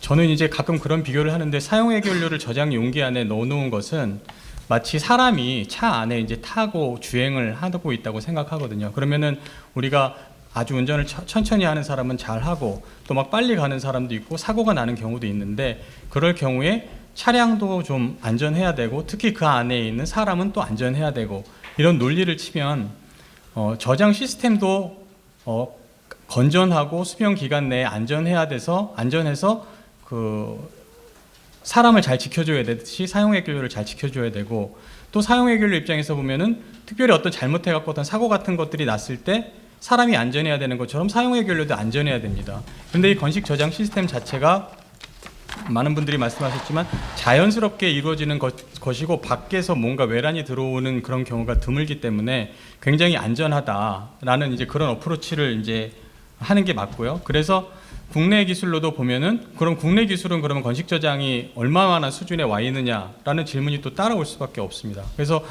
이미 발제자께서 말씀하셨던 것처럼 중수로 관련해 가지고는 뭐 이미 올해 30년 동안 무사고로 운전이 진행이 된 바 있고요. 경수로는 아직 우리나라에서는 시작을 하지 않았습니다. 그래서 이제 건식 저장이라는 걸 처음 시작하는 거는 이제 사실 부진의 저장 시설이 될 텐데, 그러면 우리의 연구 역량이나 이런 것들을 통해서 그동안 건식 저장 시설을 안전하게 할 수 있는, 설계할 수 있는 그런 역량이 확보되어 있느냐라고 이제 질문을 할 수가 있을 것 같습니다. 그런데 그동안에 뭐 산업부나 이런 데서 주관해 갖고 애기평가제로도 많은 연구들이 진행되었기 때문에 차량을 안전하게 하는, 즉 저장 시스템을 안전하게 하는 연구, 그런 것들이 많이 개발이 돼서 금속 저장 겸용 용기가 국내 기술로 개발이 된 적이 있습니다. 아직 뭐 만들어지지는 않았지만. 그 다음에 사람이 안전하냐? 그러면 사용 해결료 건전성 평가, 오랜 시간이 지나도 사용 해결료 건전한지 여부 평가하는 기술 확보가 되어 있다고 봅니다. 그러면 이런 두 가지 기술, 크게 나눠서 두 가지 기술이 확보가 되어 있기 때문에 우리나라가 사용 해결료 건식 저장 시설을 운영하는 데는 상당히 안전함을 갖고 운영할 수 있다고 저는 생각을 하고 있습니다. 근데 이제 사실은 이제 고리의 부진의 저장 시설을 이제 시작하게 되면은 사실은 그럼 국내 기술로 된 것이 거기에 어둰션이 될 수 있느냐 하는 문제가 이제 많은 사람들이 생각할 수가 있습니다. 그런데 실제로 운영을 하는 거 입장은 이제 인허가를 받아야 되기 때문에 인허가 문제가 있고 또 그거를 이제 건설하는 데까지 어떤 불확실성들이 존재할 수가 있기 때문에 이미 해외 메이저사들에서 개발된 검증된 그런 기술로 사실 이제 도입을 하려고 지금 하고 있는 거로 알고 있습니다. 그런데 향후에는 이제 이런 아까 말씀드린 사람을 건강하게 유지하는 것, 또 차를 건강하게 유지하는 기술뿐만 아니라 지금 국내에 있는 여러 제작사들도 해외 메이저사들과 협력해 갖고 납품을 한 실적도 있고 제작 경험이 많이 올라와 있는 상황입니다. 그래서 이런 부분들도 충분히 가능하다. 하지만 이런 것들이 빨리 이루어지기 위해서는 각 유관기관들의 협력, 그다음에 정부의 리더십, 이런 것들이 같이 가야 될 때 달성될 수 있지 않을까, 이런 생각을 해봅니다. 감사합니다. 네, 최우석 실장님 감사합니다. 최우석 실장께서는 그 건식저장시설 안전성에 대해서 어떤 말씀하시면서 더 이해를 돕도록 자동차 안전성에 비유해 주셨고, 또 국내 건식저장의 기술이 좀 국내 기술로 개발한 그 용기들, 저장 이런 것들도 해외 수출하는 사례도 있고 충분히 안전하게 관리할 수 있다는 말씀을 해주셨습니다. 감사합니다. 다음은 행정개혁시민연합의 박수현 총장님 말씀 부탁드리겠습니다. 예, 앞에서 건식저장시설의 안전성에 대해서 두 분 기술형에 계신 분들께서 말씀 주셔서요. 저는 오늘 설명회 주 목적이었던 사용행렬 발생량 및 포화 전망에 관한 설명회가 열린 것에 대한 어떤 의의나 이런 것들부터 먼저 좀 챙겨보려고 합니다. 이 포화년도 예측은 물론 여기 지금 다 기술계에 계신 분들도 계시겠지만 항상 문제가 생기는 게 일반 국민들이나 관련된 어떤 사회과학 영역의 분들이나 이런 분들과 관련한 설득에 있어서 상당히 많은 문제가 생기고 공감대나 신뢰를 얻는 데 있어서 문제가 많이 발생하게 됩니다. 그런 의미에서 5년이 걸릴 게 7년이 걸리고 7년이 걸릴 게 10년이 걸리는 그런 상황이거든요. 그래서 이 포화년도라는 예측을 하는 의의가 무엇인지 물론 발표진에서 말씀 주셨지만 잠깐 말씀드리려고 합니다. 이게 포화년도 예측이 사실은 사용행렬료 관리의 출발점입니다. 그래서 사용행렬료 관리 계획 수립할 때 항상 필수적인 거고요. 그리고 발생량을 포함한 총 관리 대상량을 예측하기 위해서 반드시 필요합니다. 그리고 이 포화년도에 따라서 지금 말씀하고 계신 중간 저장 시설이나 영구 처분 시설의 준비 시점이 결정될 수 있다는 점에서 되게 중요하고요. 또 손해 저장 시설 확충의 필요성과 시점이 바로 이걸 통해서 결정될 수 있다는 겁니다. 그래서 이번 발표를 통해서 이런 원전 본부별 사용 후 행렬료 발생량 산정 결과를 공식 발표하는 것이 사실 공식적으로 발표하는 것이 그간 몇 번 되지 않았습니다만은 공식 발표하는 것 자체가 대단히 의미가 있다는 점을 먼저 말씀드리고자 합니다. 그리고 향후 신규 원전 아까 이제 연구진에서 여러 가지 전제 조건이나 변수를 말씀 주셨지만 신규 원전 건설 계획에 문제가 생겼을 때 또는 발전소별 계획 예방 정비나 발전소별 운영 계획이 확정됐을 때 또 사고 고장 등의 이슈가 발생했을 때 등 어떤 이런 불확실성을 완벽하게 배제할 수가 없습니다. 그래서 사용 핵연료 관리의 정확성을 확보하기 위해서 아까 그 전반적인 페이지 13페이지의 전반적인 어떤 연역이 호화량 시점을 예측했던 그 연역이 나와 있는데요. 그래서 이걸 3년, 5년 단위로 계속 주기적으로 재검토할 필요가 있습니다. 물론 이제 법안이 되고 그리고 관련 관련 처분 시설들에 대한 일정들이 확정이 되면 아주 구체적으로 또 다시 또 그 포화 시점을 또 검증해야 될 필요가 있을 겁니다. 그래서 이런 다양한 불확실성을 완벽하게 어떻게 예측하거나 차단할 수 없기 때문에 이걸 비교적 그래도 합리적인 전제 조건을 가지고 비교적 정확하게 이걸 예측해내는 게 가능할 텐데요. 보면 우리나라 경우에는 이제 20년을 계획 기간으로 해서 5년마다 에너지 기본 계획을 세우고 전력 수급 안정을 위해서 2년 단위로 전력 수급 기본 계획을 세웁니다. 그래서 아까 그 전제 조건에서 전력 수급 기본 계획 두 가지 걸 가지고 새로운 걸 가지고 결과를 내놓으셨는데요. 이런 것으로 태생적으로 예측된 어떤 발생량과 포화년도의 변화 가능성이 당연히 존재할 수밖에 없습니다. 그래서 그 표에서 보시면 어떤 때는 28년이었다, 어떤 31년이었다, 어떤 때는 38년이었다 이런 조건들이 계속 변화할 수밖에 없다라는 거를 연구진께서 되게 많이 설명을 해주시려고 노력을 하셨던 것 같습니다. 그래서 지금 이번 연구에서 특히 포화년도 산정 연역을 정리해서 그간의 어떤 전제 조건과 정책 변화에 따라 원전 본부별 포화년도가 어떻게 수정되었는지를 통시적으로 제시해 준 점에서는 상당히 의미가 있었다고 생각이 듭니다. 그래서 향후에도 국민에게 투명한 어떤 정보 공유를 통해서 변화하는 정책에 대한 설명을 충분히 하는 이런 자리가 계속 되기를 바라고요. 또한 연구 결과와 함께 이런 결과가 나오기까지 어떤 원 자료나 산식 뭐 이런 것들에 대해서 자세한 설명, 그러한 정보도 국민의 요구가 있으면 추가적으로 공개하는 방안도 고민을 해봤으면 하는 생각이 듭니다. 그리고 또 연구 영역 결과 보고서는 제가 보기에도 어떤 정치적인 입장이나 뭐 이런 거에 치우치지 않고 가능한 합리적으로 객관적으로 검증과 기술에 초점을 뒀다고 판단이 되고요. 저도 이 검증단에 참여하거나 이런 것 과거에 2015년에 참여를 했었습니다만은 과거에는 이제 사업자가 발생량과 포화율을 예측하기도 하고 일부의 전문가 분들이 제한된 분야의 전문가 집단이 이제 예측 결과를 제시하기도 했는데요. 향후에는 이제 재연에도 말씀 주셨듯이 다양한 영역의 전문가 그리고 일반 국민, 미래 세대가 검증에 참여하는 방안을 검토해서 사실은 우리가 모든 이런 이해관계의 문제점을 보면 서로 상대 영역에 민간의 영역에 시스템 오브 프로세스라고 하는데 SOP에 대한 이해가 사실은 부족하기 때문에 이런 일들이 상당히 많이 일어납니다. 그래서 서로 이 열린 자세로 이런 관련 정보를 충분히 접근할 수 있게 하고 투명하게 정보를 접근할 수 있게 하고 그리고 서로의 신뢰를 가지고 서로의 업무의 어떤 시스템 오브 SOP에 대한 이해를 하기 위한 과정들을 충분히 자세히 잘 가진다면 앞으로 이런 국민적인 공감대나 신뢰 제고를 위해서는 충분히 큰 도움이 되지 않을까 생각합니다. 예. 그리고 앞으로 가야 할 길들이 많이 있는데요. 예, 뭐 건식 저장 시설이나 조밀래 설치나 이런 것들이 많이 있고 그리고 또 관련 특별 법안에 관련된 것들도 특별 법안 통과와 관련된 3월의 일정들이나 이런 것들이 많이 있는데 이 모든 것들이 우리 지역 주민들의 이해관계 그리고 각 모든 이해관계의 조정 이런 절차들을 충분히 잘 거치고 설득하는 과정들을 잘 거쳐서 또 그리고 또 일반 시민들, 일반 미래 세대들의 이해도 충분히 더 확대해서 모든 게 좋은 결과로 나오기를 기대해 봅니다. 이상입니다. 예, 박수영 사무총장님 제어 말씀해 주셔서 감사합니다. 박수영 선생님께서 이제 포화연도 선정에 좀 많은 좀 어떤 그 변수들에 대해서 어려운 과정이 있는데 오늘 특히 이렇게 그 사용량이 발생한 포화 시점에 대해서 이렇게 공개를 설명하는 게 사실 제가 알기로는 처음인 것 같습니다. 그래서 이런 자리의 의미를 좀 이렇게 해주셨고 이게 이런 것들이 아마 정부가 앞으로 보다 투명하게 모든 걸 공개하고 그래서 지역 주민이라든가 어떤 이거에 이해관계들 국민들에게 설명함으로써 보다 신뢰를 갖고 앞으로 고지방편 관리를 정책을 추진하려고 하는 생각을 갖고 있다는 걸 보여드리고 또 그런 말씀을 앞으로 이런 것들을 계속 지속적으로 해달라는 말씀을 제언해 주셨습니다. 예, 감사합니다. 다음은 박기철 이사님께서 제언 말씀 해주시겠습니다. 네, 반갑습니다.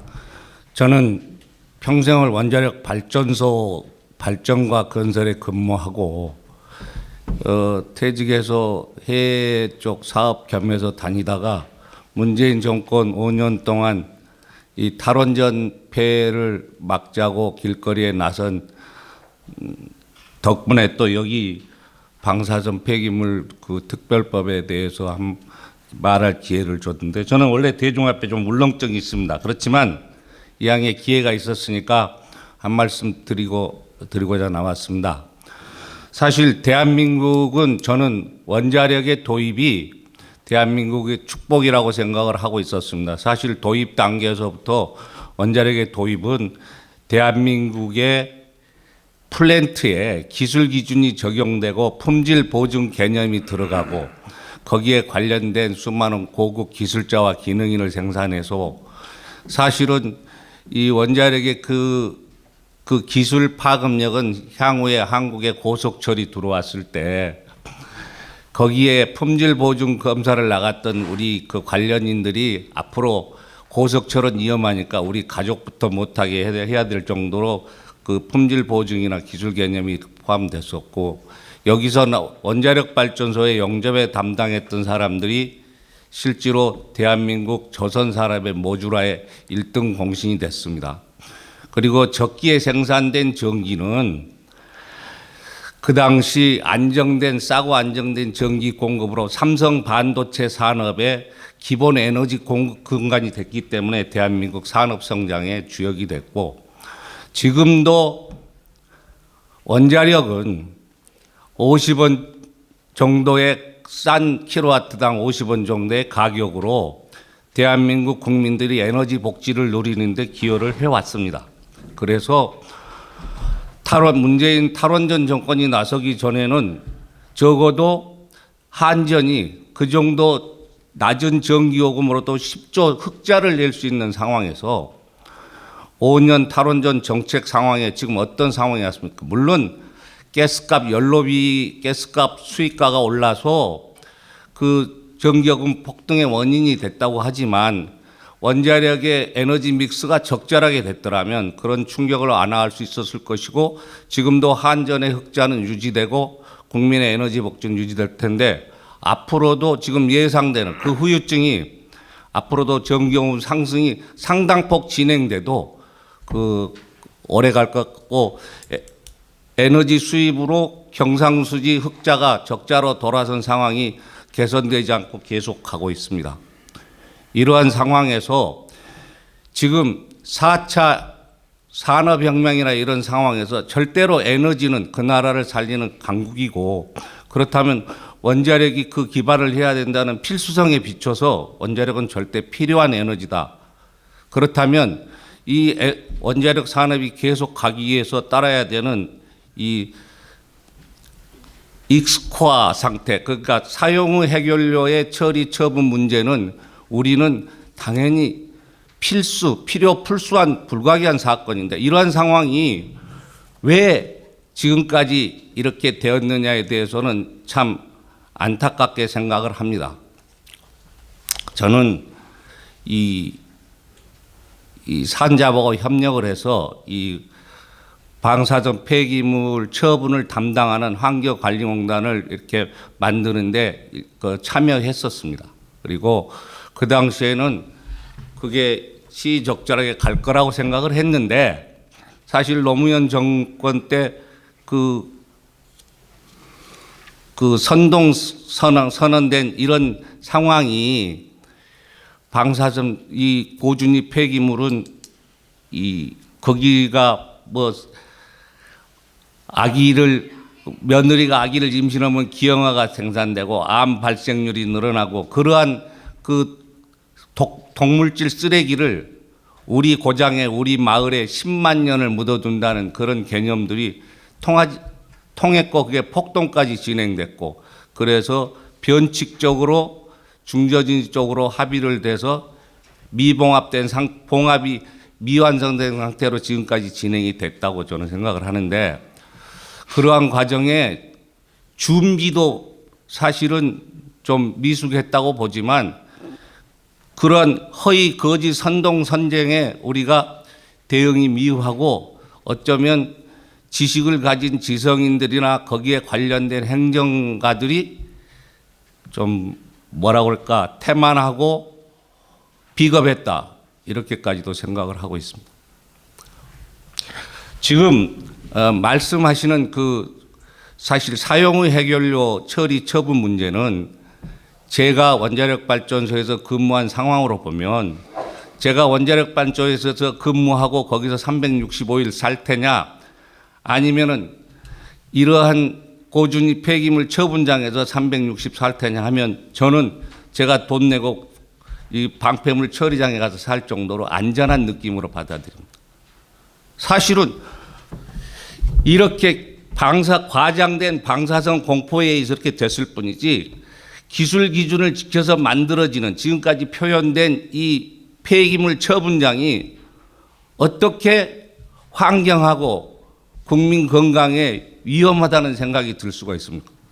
그거는 정상적인 지식이 아닌 과장된 공포와 선동에 의해서 대한민국 국민들이 방사성 공포, 이 고준위 폐기물에 대한 공포가 우선하고 사실과 과학이 제대로 전달되지 않은 상황이 진영 논리나 반핵 사회단체의 어떤 생활수단이나 진영 우기기 이런 상황에 휘말려서 지금까지 온 거고, 거기에 사실은 여기에 이 원자력의 중요성을 알고 이 필요성을 아는 사람들에게서는 제가 볼 때는 좀 태만하고 뒤로 패시브적인 그런 태도를 보이지 않았나 해서, 지금이 어쩌면 아까 우리 국장님 말씀하셨듯이 구전 10기 하는 상황으로 지금 정의와 원칙을 사랑하고 원자력에 대한 과학 기술을 존중하는 윤석열 정부가 들어섰고, 또 지금 그동안 우리가 어떤 환경이나 어떤 그런 개념에 이렇게 어떻게 보면은 동조된 상황에서 우크라이나 전쟁으로 인한 에너지 안보, 이게 사실 우리한테 상당히 피부로 다가왔기 때문에 지금까지 했던 그런 상황들이 조금은 국민 여론이나 이런 상황도 좋아진 상황으로 지금 이런 모든 상황들을 포함해 볼 때 저는 지금이 방사성 폐기물, 고준위 폐기물 특별법이 이렇게 우리가 정성을 다해서 하면 통과될 거라고 생각을 하고, 지금이 그 시점이라고 생각을 합니다. 지금 그렇지만 그 고준위 폐기물 특별법 제정에 있어서 반드시 빠른 시간 내에 통과돼야 되지만, 저는 여기서 거기에 대해서 좀 몇 가지 또 말씀을 드리려고 하는데, 하나는 이 폐기물 이 사업은 아무리 필요하고 지금 포화 시점이 앞당겨서 지금 필요하다고 하지만, 이렇게 그게 과학 기술에 기반되고 이렇게 정의롭고 그다음에 공공단체에 그래도 상식적으로 페어해야 된다고 생각을 합니다. 저는 이번 특별법 상황이 그런 상황에서 타협하면 안 된다고 생각을 해요. 무슨 지금 폐기물 포화 용량 이런 것 자체를 가지고 뭐 지금 제한되는 운전 상황만 포함돼야 된다든가, 또 그런 개념들, 수명 연장에 대한 용량은 그것 자체가 특별법의 의미를 퇴색시키고 그걸 방해하려고 하는 사람들의 논리라고 저는 생각을 하거든요. 이사님 죄송한데 곧 끝내겠습니다. 부탁드리겠습니다. 그래서 이러한 상황들에 대해서는 과학기술에 근거하고 정의롭고 공공을 위하는 그런 정책으로 편협돼서는 안 된다. 이런 말씀을 드리고 싶고, 두 번째는 이 국민의 세금을 가지고 운영되는 이렇게 사업, 그리고 거기에 종사하는 사람들은 반드시 이게 국민의 세금이 올바로 헛되이 쓰여서는 안 된다는 생각으로 일해야 되고, 이 방패물 폐기물 자체도 그런 정신이 포함돼야 됩니다. 그래서 그러한 상황, 그리고 폐기물 법이 협상을 통과시키기 위해서 우리가 어떤 조금 불리하거나 불합리한 조건이 있음에도 수용하는 것이 아니라 미래 과학기술에 대한 융통성을 열고 거기에 대한 폐기장 확보를 포함하는 그런 특별법이 돼야 된다고 생각을 합니다. 그게 맞고 그게 정의롭고 그게 바른 생활인데, 현재 어떤 통과만을 위해서 하는 것보다는 그러한 상황에 진행이 돼야 되지 않느냐. 저는 이 박정희 대통령의 공가에 대해서 여러 가지 좋고 싫음이 있을 수 있다고 생각하지만, 박정희 대통령의 경부고속도로 건설에 대해서는 지금 아무도 이의를 다하는 사람이 없이 성공한 작품으로 생각하듯이, 저희들 방패물 특별법도 지금 적기에 마지막이라도 통과시키면 그러한 업적으로 이렇게 나타날 거라고 저는 믿고 있고, 저희 그러한 사회 정의와 공공성을 위하는 상황에서는 저희들 사실과 과학 시민단체를 포함한 우리 지식인들은 그러한 일들이 올바르게 진행되고 허위와 거짓 상황이 이 대한민국 사회에 유포돼서 독버섯이 되지 않도록 철저히 감시할 것이고, 특별히 이러한 혐오, 칭찬받지 못하는 이런 험지에서 이러한 일들을 위해서 일하시고 계신 분들이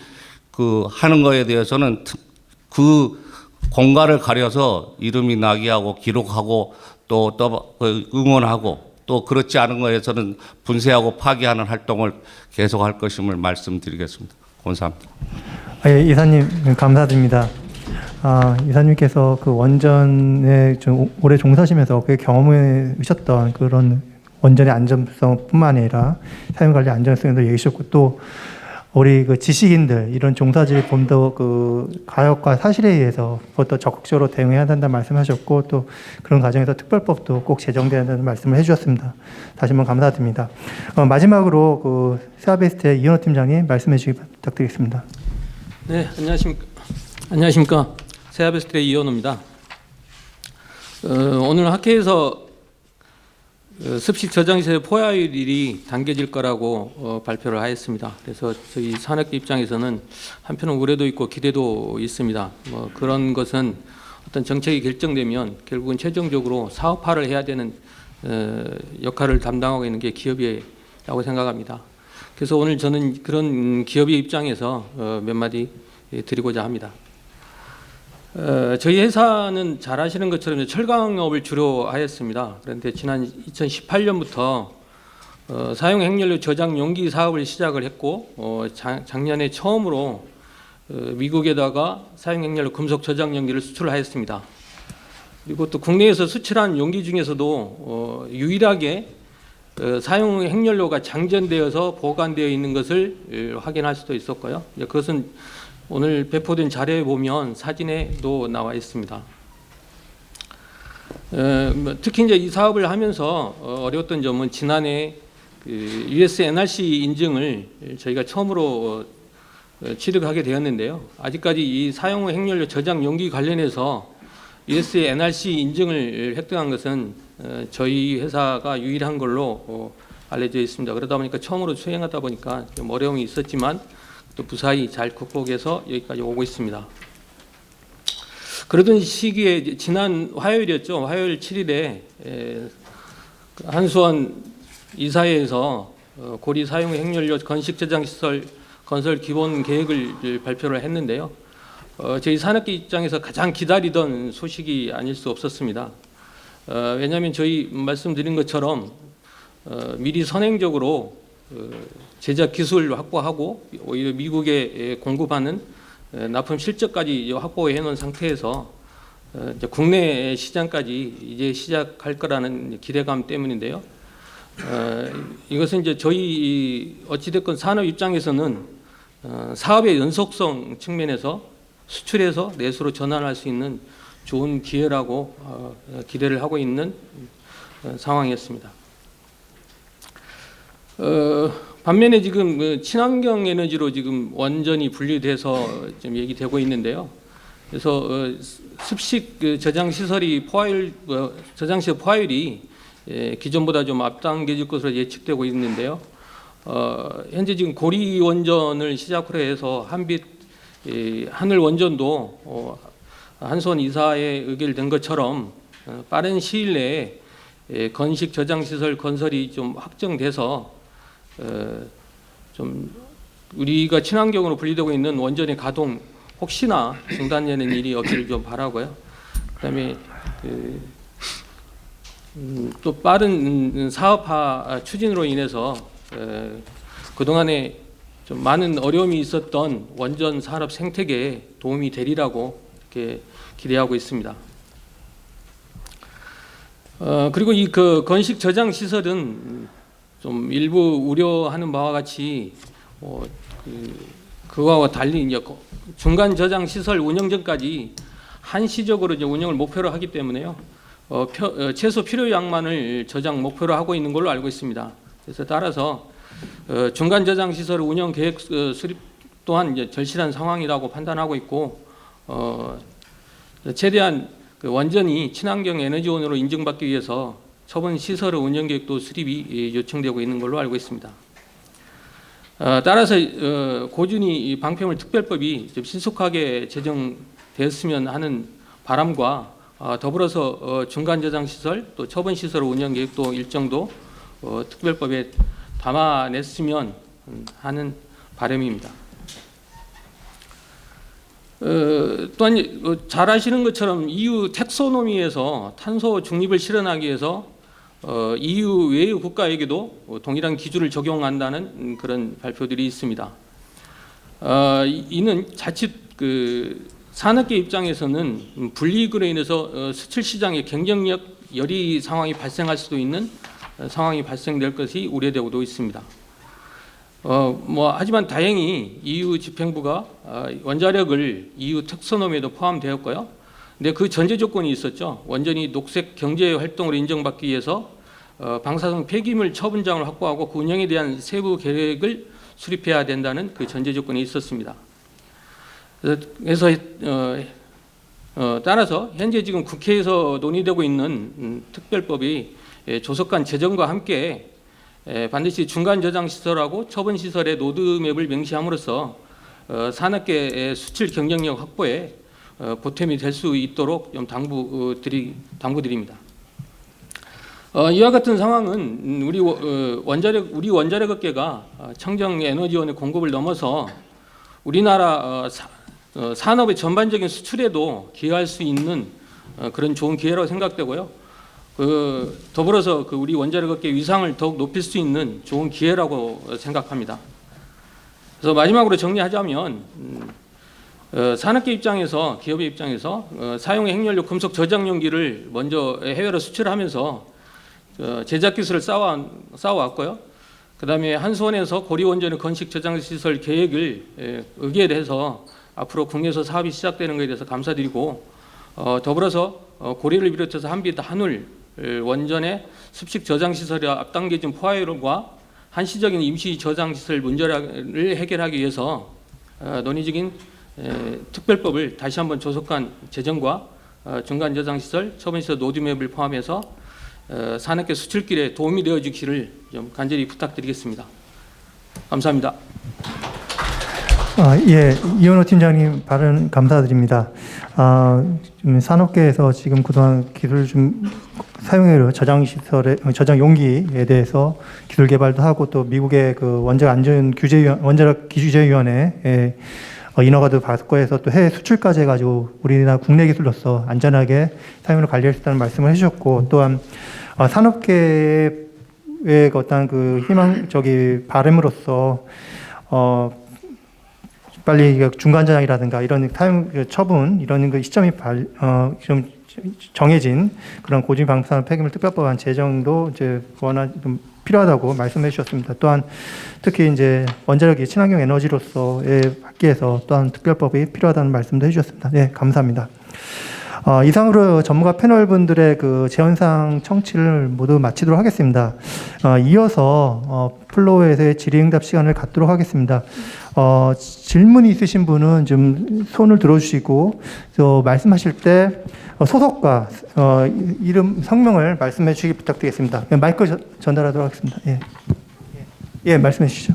예, 사단법인 사실과 과학 네트워크의 공동대표 조기양입니다. 사용 후 핵연료 저장소를 건설하기 위해서 수백억, 수천억의 예산을 쓰는 걸 보면 사용 후 핵연료가 안전하지 못하다 하는 사실을 전제로 하고 있는 것 같습니다.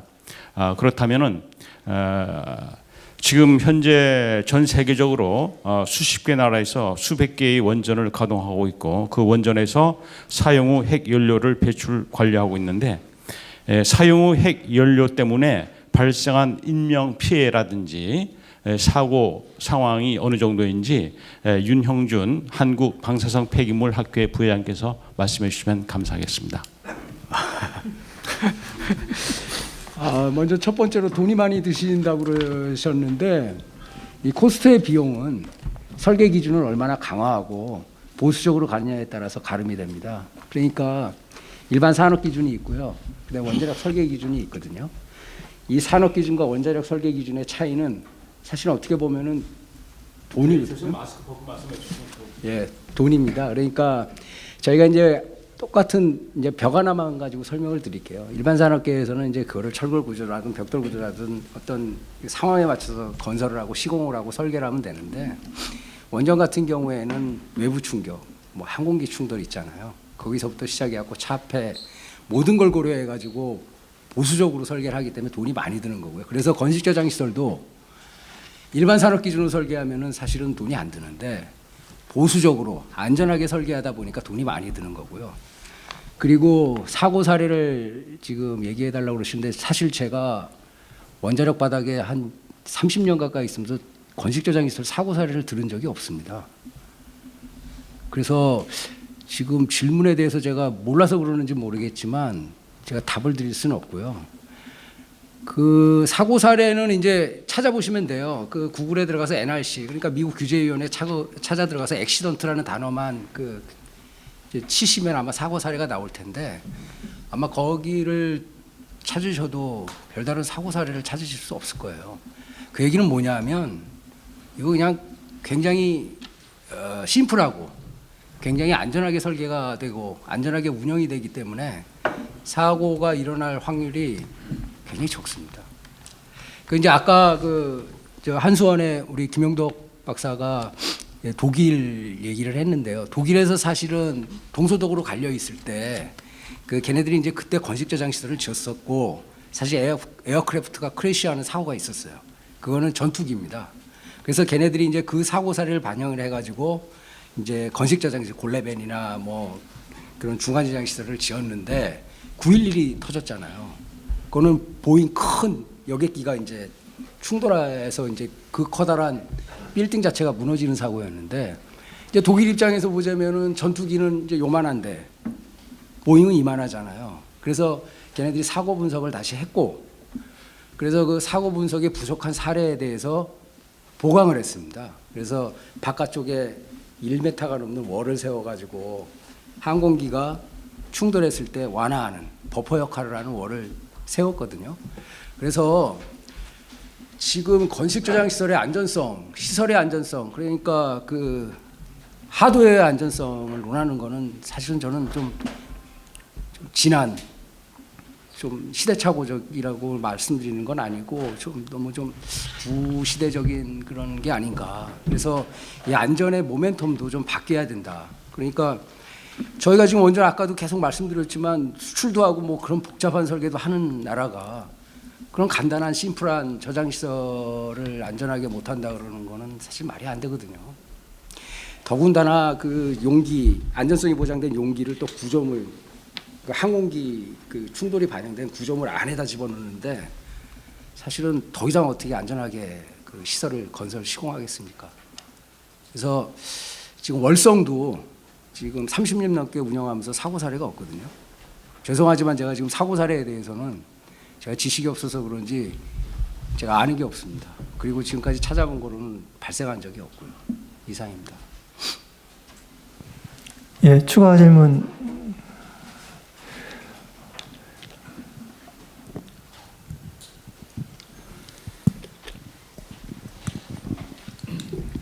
네, 저 SBS의 장세만 기자라고 하고요.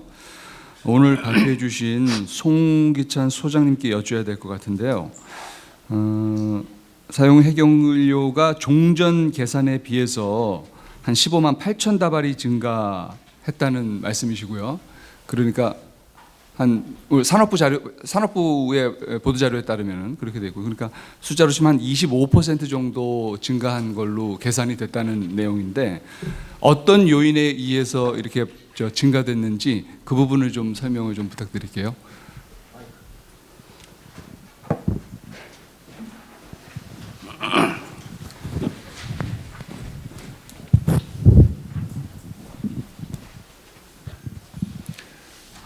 네, 질문 주셔서 감사하고요. 지금 숫자상으로 뭐 13만 뭐 이렇게 되는 거는 경수로 사용후 해결료와 중수로 사용후 해결료. 아까 말씀드렸지만 조금 뭐 설명이 중수로 사용후 해결료, 중수로 해결료는 천연 우라늄을 사용하고요.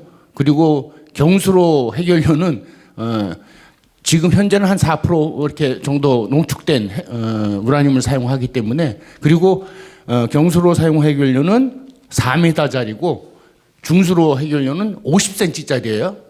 그러니까 이 단위 여기서는 똑같이 다발로 표현을 했지만 그게 어떤 단위 에너지 덴시티가 너무나 차이가 큽니다. 그래서 그건 항상 아까 뭐 숫자를 전체로 뭐 15, 뭐 14만 이렇게 말씀을 드렸지만 경수로 사용 해결료와 중수로 사용 해결료를 별도로 이렇게 말씀을 드려야 되고요. 아까 편의상 이렇게 말씀을 드렸던 거고, 지금 어쨌든 간에 그 중수로 사용 해결료, 경수로 사용 해결료 발생량이 늘어날 수밖에 없는, 누적 발생량이 늘어날 수밖에 없는 거는 일단 10차 전력 수급 계획에서 신한울 3사가 또 추가로 고려가 됐고요. 그 다음에 각 36년까지 원전 운영 허가가 만료가 되면 계속 운전을 하는 걸로 고려를 했기 때문에 그게 가장 큰 주요한 요인 2개 중에 하나고요. 또 하나는 어쨌든 지금 정부가 들어서면서 10차 전력 수급 계획에서 원전의 이용률이 조금은 향상이 됐습니다. 그래서